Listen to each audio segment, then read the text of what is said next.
Good evening and a warm welcome to this Wednesday edition of the News at 10. Thank you very much for your time. The Irish Republican Army, some say it's a terrorist organisation, others say a revolutionary movement. Whatever your opinion, it's impossible to discount their role in peace building for Northern Ireland. Sinn Féin is the political wing of the IRA. Their leader is faced with the challenge of demobilising his troops whilst bringing Sinn Féin back to peace talks with Britain. Gerry Adams is that man, and tonight he speaks to us on the News at 10. But first, the headlines. The deposed Iraqi leader Saddam Hussein went on trial today. The defiant Hussein challenged the legitimacy of the Iraq Special Tribunal and refused to give his name to the court. The former Iraqi leader is accused of crimes against humanity. He's on trial along with 7 others who were once senior members of his regime. The charges against him include murder, torture and forced expulsion. Mr. Hussein has pleaded not guilty to the charges. The case has been adjourned until November 28th. Indian-controlled Kashmir was rocked by massive aftershocks today. The tremor that hit this morning measured 5.8 on the Richter scale. There were no immediate reports of deaths or injuries. Last Saturday, 1,300 people were killed when the region was hit by an earthquake. Another earthquake has also hit eastern Japan. That quake had a magnitude of 6.2 and was felt in Tokyo. No damage or injuries have been reported. Back home, Cape Judge President John Hlophe will not be probed for racism. Today, the parties involved in the alleged racist incident came to an agreement. Judge Hlophe has been accused of making racist remarks to a lawyer, Joshua Grief. Chief Justice Pius Lange says neither party wants to take action against the other. However, their respective versions of events have not been withdrawn. Judge Hlophe has denied making any racist comments. The case of voter Basson will not be retried. The National Prosecuting Authority, NPA, has decided not to pursue the matter against the biological weapons expert. In 2002, the Pretoria High Court acquitted Dr. Basson for controversial work he did in the Apartheid era. He had been charged with 46 counts that include murder, drug trafficking, fraud and theft. The NPA took the case on appeal to the Bloemfontein-based Supreme Court of Appeal. It then won the appeal, but the NPA says under the Constitution, Dr. Basson cannot be tried twice for the same offence. The NPA has since closed the case of Dr. Voter Basson. The Council for Quality Assurance, Amalusi, says the system for assessing the senior certificates are reassuring. Amalusi believe that different examination bodies have shown a commitment to adhere to stipulated regulations. However, the body says there's still some concerns. The gap between urban examination systems and the newly developed rural examination system is a major worry for them. More than 700,000 matric students are writing their senior certificate this year. And we wish them well. After the break, we speak to Gerry Adams, the leader of Sinn Féin. Stay tuned.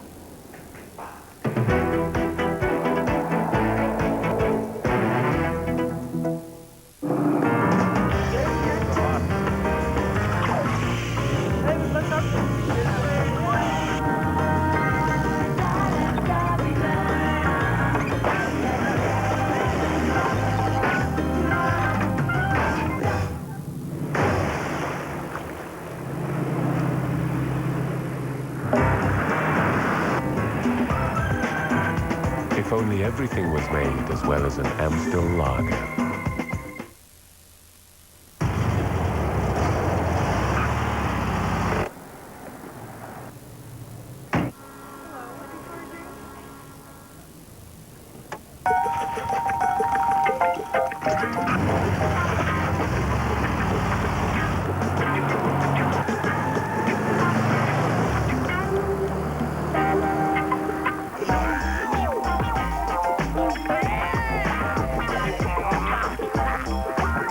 What does your car get up to when you're not around? With C-Track Secure's active GPS vehicle tracking, you'll know your car's every move.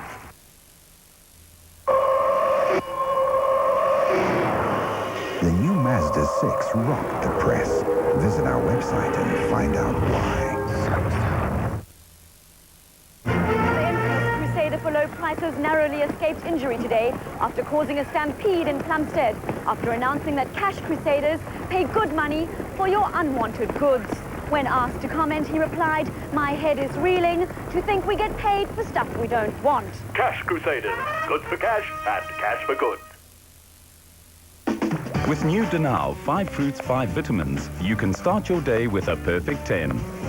Danao from Danone Clover. Try it.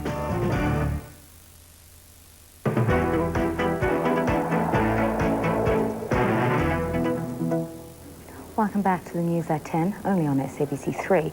South Korea has opened the first ever World Stem Cell Foundation. The research center is based at the National University of Seoul. The place will serve as the main center from which embryonic stem cells are provided. It will be used mainly by scientists from the United States and Great Britain. This is because stem cell research is restricted in these countries.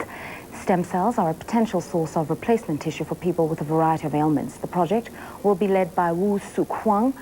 Last year, his team cloned 30 human embryos. In early 2005, the team also created Snuppy, the first dog to be cloned from adult cells. And Northern Ireland will achieve peace and freedom. That's the view of Gerry Adams, the leader of Sinn Féin. This organization is the political wing of the Irish Republican Army. In the past, the IRA has waged a brutal struggle for independence against British rule. That conflict has pitted Catholics fighting for sovereignty against Protestants who are loyal to Britain. 3 months ago, the IRA announced the end of its armed struggle. The visit of Gerry Adams to South Africa comes in the midst of a process to demilitarize the movement. Mr. Adams met President Thabo Mbeki in Tshwane today. President Mbeki then urged all parties in the Northern Ireland peace process to return to the negotiating table. Former politicians Cyril Ramaphosa and Rolf Meyer are key figures in efforts for peace in Northern Ireland. Now, Gerry Adams, who is the leader of Sinn Féin, joins us now from our Pretoria studios. Mr. Gerry Adams, thank you very much for coming through to the News at 10 and a warm welcome to South Africa. Thank you. I'm very, very pleased to be here. All right, let's start with the obvious question. Why are you in the country? I know that Cyril Ramaphosa has been an arms monitor and a facilitator of the peace process, but broadly speaking, what's your visit about? Well, we have a small delegation here. We're here as official guests of the government, and I'm just pleased to be given the opportunity to thank the government, to thank your president, to thank his predecessor, to thank all of the people within the ANC leadership and all the other people within the various political factions here who have encouraged and actively supported the search for peace and justice on the island of Ireland. I will have the opportunity to brief, and I have done so already, with the Minister of Foreign Affairs, Minister Zuma. I've spoken to Minister Ronnie Casserole and give him a sense of what's happening back at home. And I'm addressing the Parliament tomorrow and will give people there a sense of what's happening. So, all right, let's give the South African nation a sense of what's happening back on the island of Ireland. There's the decommissioning of the IRA, which has been a fundamental measure towards facilitating and fast-tracking the peace process. That's been endorsed by General de Chastelain. Does it mean that you're now opening the doors for talks on devolution with the British government? Yes, well, we have been in talks with the British government. The IRA initiatives are aimed more at the unionists. And just to backtrack just for one moment, Ireland is a very, very small island. We're only just more than 5 million people. Our island is partitioned. The people in the south have self-government. The people in the north are under British jurisdiction. We, who are Democrats, want to see the entire island of Ireland with the right to self-govern. The Unionists want to see a continuation of the Union. The peace process is about trying to get an accommodation. The accommodation is the Good Friday Agreement. And the IRA's recent initiative, I think, as you quite correctly said, has fast-tracked the prospects of getting all of this in place quite quickly. And, you know, there's a huge challenge on us, and we can learn a lot from your experience, but there's also a huge challenge upon the British government and upon the unions. But let's focus on the IRA a little bit, because that's really where the perception is created as to the sticking points around fast-tracking the Good Friday Agreement. What is Sinn Féin doing about organizations such as the real IRA? Although you're the political wing, people still think that the responsibilities of neutralizing the real IRA fall within your ambit. Well, there's a responsibility in all politicians and all political leaders to deal with all of the armed groups. I mean, the largest armed group in the island of Ireland is the British Army. So there's clearly a responsibility of Mr. Blair to deal with that. various little unionist paramilitary groups, and then you have this quite small, dangerous, I suppose, but without any popular support, this organisation which styles itself as the real IRA. And how we deal with all of these is we make politics work. At the moment, we don't have any political institutions in the north of Ireland, so politics isn't working. What the IRA have done is to make it possible for politics to work, and in a way, although I don't think this was the intention, have actually challenged the politicians to show political leadership. And what Sinn Féin wants to do is to join with the leaders of unionism and to build an entirely new political dispensation in the north of Ireland and through the Good Friday Agreement right across Ireland as a whole. All right, as leader of Sinn Féin, I'm not going to be asking you about paramilitary groups that are linked to the unionists. I can only ask you about IRA and the splinter groups thereof. Well, you can ask me any question you want. Well, do you think that, you know, because the Democratic Unionists, Ian Paisley and that group of individuals have constantly said, we do not want to talk to Gerry Adams and his people until he does something about the IRA, and the fact that the British government bought into that argument, is it co-option or is it really an indication of the severe threat that the IRA still poses? Well, I don't think there's any threat to the process from the IRA. I mean, ye have been through this here. Did not talking work? Did alienating people, not giving people their rights, did apartheid work? I'm always surprised. I've come here a number of occasions since the end of apartheid. I haven't met one person yet in South Africa who's prepared to say they supported apartheid. So but this is not about apartheid, Mr. Adams. This is about Northern Ireland. This is about engaging in a democratic process, a constitutional process of uniting Northern Ireland, of self-determination for Northern Ireland, and ensuring that people who continue to want to fight a war are neutralized, and you are in a position to do so. Are you doing so? Well, I happen to know more about it with respect than you do, and I also have a mandate to do what I'm doing, and it might not be quite apartheid with the awfulness of the obscenity that was visited upon people here, but it is a denial of people's rights, and it is a system which is very, very unjust. Now, what I'm about doing and what the peace process, I think, has allowed to flow is the possibility of all of that happening. And from the Republican perspective, I think Republicans have taken imaginative initiatives. I mean, the IRA is no longer a part of the equation. So for those people who had genuine fears of the IRA, that fear has been removed, and fair enough, they may need a little space to absorb that. And for those people who use the IRA as an excuse for not moving, then that excuse has been moved. So what's the next step? The next step clearly has to be to see the political institutions put in place, to see Ian Paisley joining with us and others in governing the place. And there's no reason why that can't happen in the very short term. Let's talk about that way forward. This particular British administration seems to have gone quite far and beyond in encouraging the idea of self-determination for Northern Ireland. Do you think that, given the history of how Britain has reneged on concessions given to the people in Northern Ireland, do you think this is a government to do business with, Tony Blair and New Labour? Well, we have to do business with the government of the day. And in fairness to Mr. Blair, he's been far better than any of his predecessors.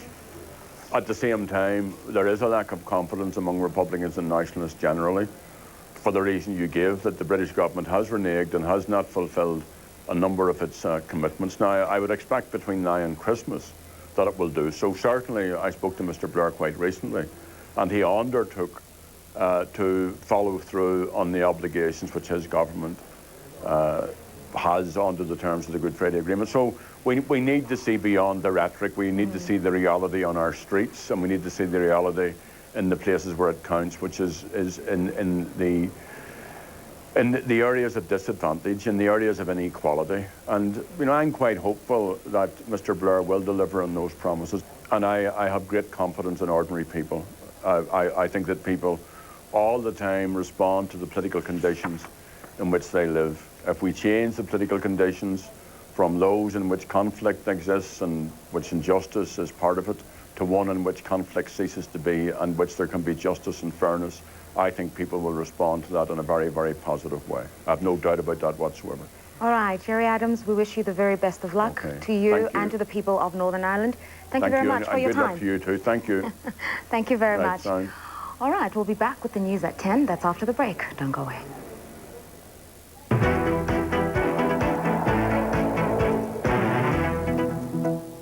Get ready for history in the making right here in South Africa when our boys take on New Zealand in the first ever International Pro 20 match, brought to you by Standard Bank and SABC Sport.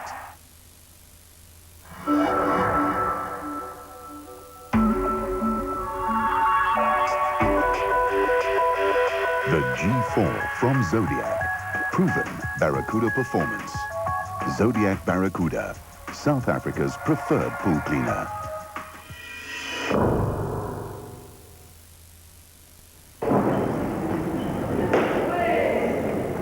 Well, I play indoor cricket for South African under-25s. I eat cricket, sleep cricket, drink cricket. My cricket is my life.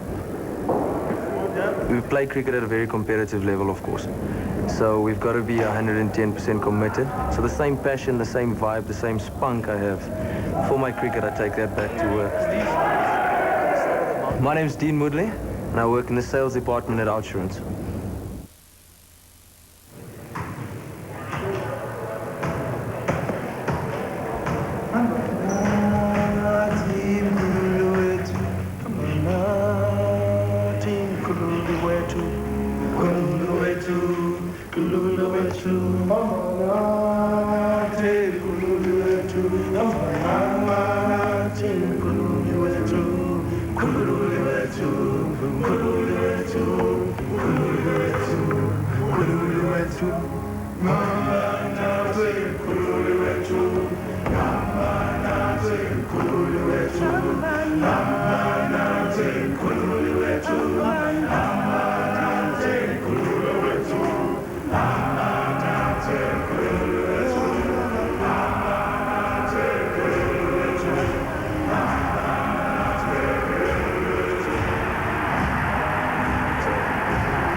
Good evening.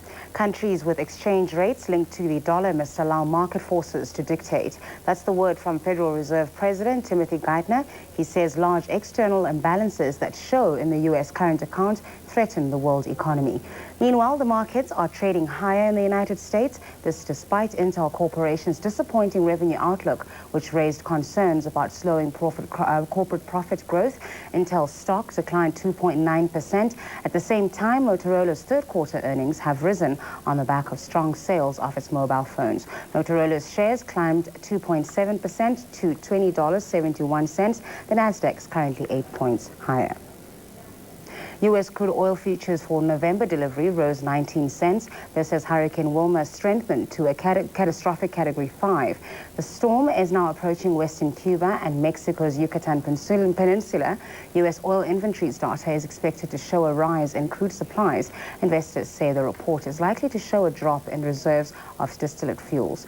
On the corporate side, Seabot Holdings, the U.S.'s #2 commodities market operator, made its market debut today as shares skyrocketed more than 56% to $84.50. Also on the upside, J.P. Morgan's revenues topped Wall Street forecasts, pushing its shares up 0.7%. Dow currently 69 points firmer. Time now for a market update.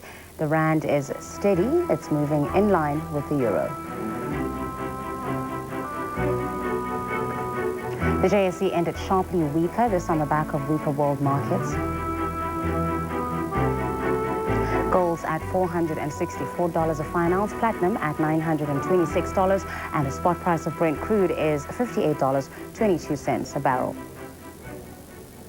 A broadband cross-border ICT network could soon be established in Africa. The network will connect Botswana, the DRC, Zambia and Malawi. It will be based at the proposed cable station in Dar es Salaam. The initiative is part of NEPAD's Information Communication Technology Infrastructure Program. The objective is to connect all African countries to a broadband terrestrial fiber optic network.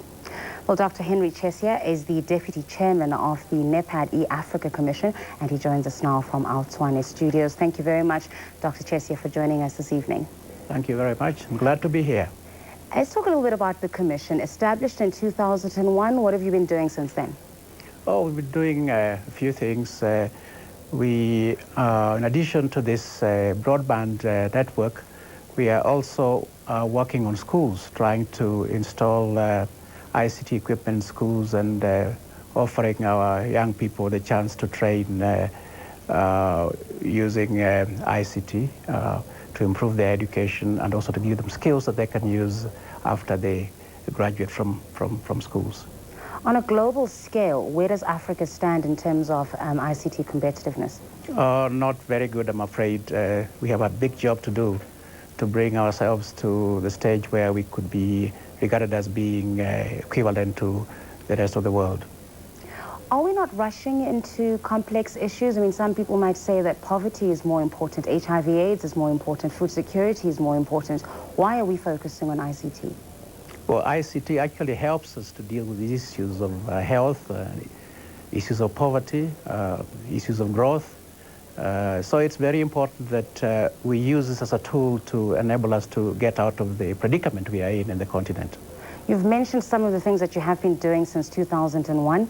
In what way are they then following the development agenda and the assistance agenda that the continent needs to focus on? Yes, we are quite step with the agenda. Indeed, in the area of education, I think we are contributing through this NEPAD schools initiative, which is now starting. We have started a few schools or schools in 4 countries. We expect that in the next year we'll have ICT training going on in 120 schools right across the continent. On a higher level, in terms of the things like maintenance and things like knowledge of ICT, there's always the problem that the skills base on the continent isn't as high as in other areas. And as you said, we're not as high up in terms of competitiveness as we should be. Where are we getting the skills to help with what we're talking about here? Well, we have to create the skills. I think that in terms of, say, teachers who teach our children, we have to train those teachers to train the kids. And in respect of what we need in the civil services of our countries, in terms of the ICT skills that are required to operate in commerce and in agriculture, in health, we will have to develop those. We can't assume that these will come from elsewhere. They have to come from our people. And so we have to create them. And how is the progress being monitored, and how are you measuring whether or not you are meeting the development goals we were talking about?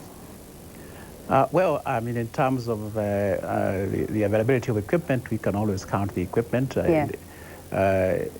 In terms of what we can do in relation to the schools, we will know how many schools we will have achieved as the years go by. In terms of whether the children are benefiting, only the future will tell. We must leave it there. No, I think we have other ways of assessing that. Indeed, there is a monitoring and evaluation program that is going on in competent. We must leave it there. Dr. Henry Chesia, Deputy Chairman of the NEPAD Africa Commission. Thank you very much for your time. Thank you. And that's it for tonight. News at 10 continues after the break. Thank you very much for joining us. Good night.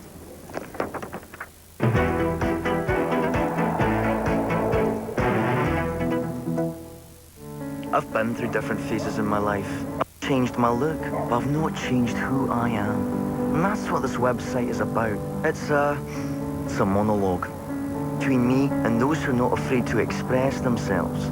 This website's not about ridiculing the monobrow. It's about celebrating it.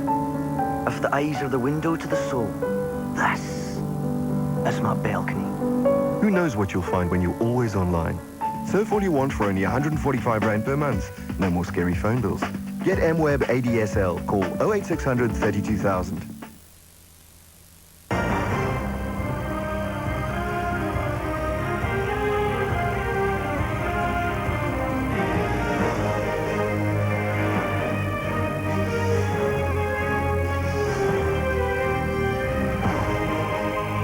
Triumph, guts, and glory. SABC is honoring our sportsmen and sportswomen at the annual SA Sports Awards. Catch it live on SABC 2, 24th November, 9 p.m. For the love of the game.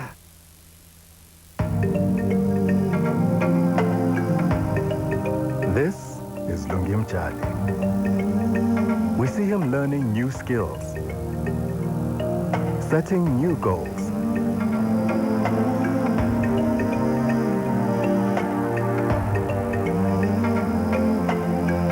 landing a job and putting what he's learned to use. We see him starting a business of his own, working hard to grow it, and showing others what's possible. Microsoft Digital Villages have trained over 40,000 people. Find out more.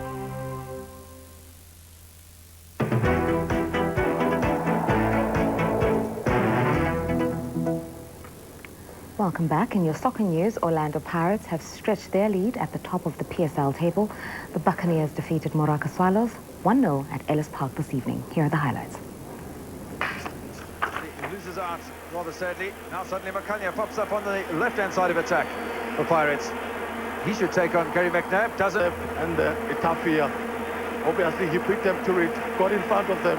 That's what he did, change direction of the ball. It's a great goal from Orlando Pirates and exactly what they wanted. What he did, he got into the near post. The ball that was played by Makanya floated inside the 18 area and it found... Of course, then staying in soccer, a Coca-Cola Cup encounter, SuperSport United defeated Free State Stars 2-1 in Tshwane. And overseas soccer news, let's call it that. Manchester United winger Christiano Ronaldo has been arrested for alleged rape. The 20-year-old Portuguese international was arrested together with another unidentified man. Police say the complainant was sexually assaulted in a penthouse suite in central London on the 2nd of October. Ronaldo arrived at Old Trafford 2 seasons ago.